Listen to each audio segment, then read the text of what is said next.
Hello, YouTube. I got a pretty big nerd report for you today.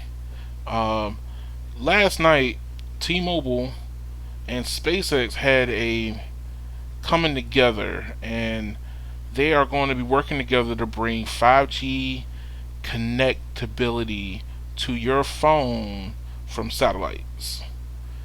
I think this is pretty big, um, bringing coverage above and beyond.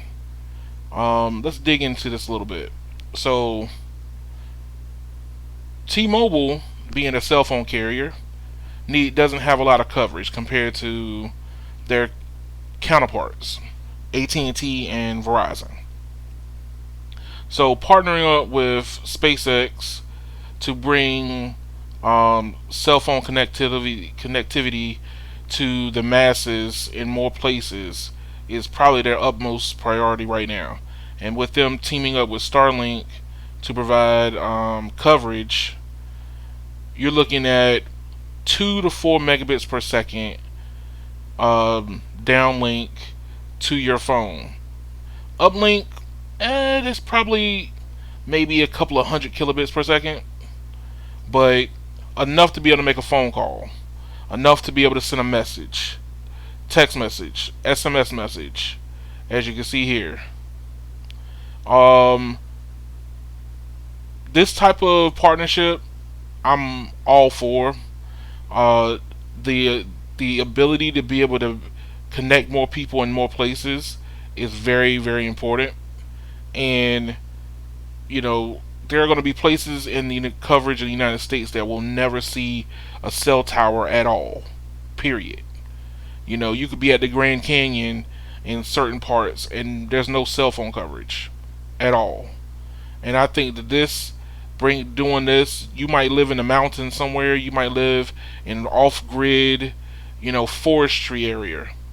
This is still going to give you coverage, and I think that this is awesome. Me personally, um, to dig more deeper. So for T-Mobile and SpaceX to pull this off, they're doing T-Mobile's mid-band spectrum called PCS spectrum, which is the 1900 megahertz block of spectrum that they have bought when they got Sprint in the merger, and they're going to use that along with the Starlink satellites second generation to provide a large coverage print. Maybe right now it's probably going to start off in certain smaller areas, but they're looking to try to go global with this. So being able to take your cell phone and you're on a T-Mobile plan and you go to Europe, and I think Starlink is in Europe. So being able to have that type of coverage, no matter where you are, and only at 2 to 4 megabits per second, I take that every day. Me personally, um, being able to not have to worry about coverage, I think a lot of that's where we want to be at overall. And we're talking about nothing big.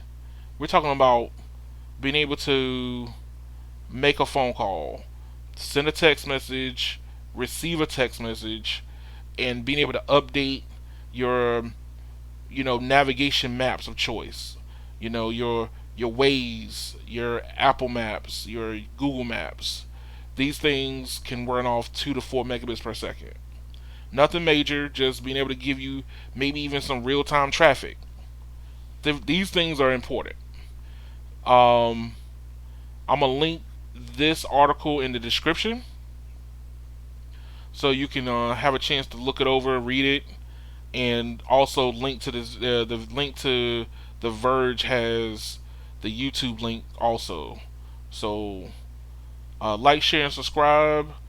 Um, let's have more of a conversation around this. I am a very big component for connectivity across the world, if possible. I'm not a big SpaceX fan, but hey, the satellites are working. I'm not afraid to say that.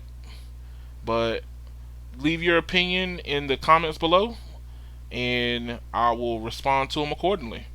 Thank y'all for watching, and y'all have a good one.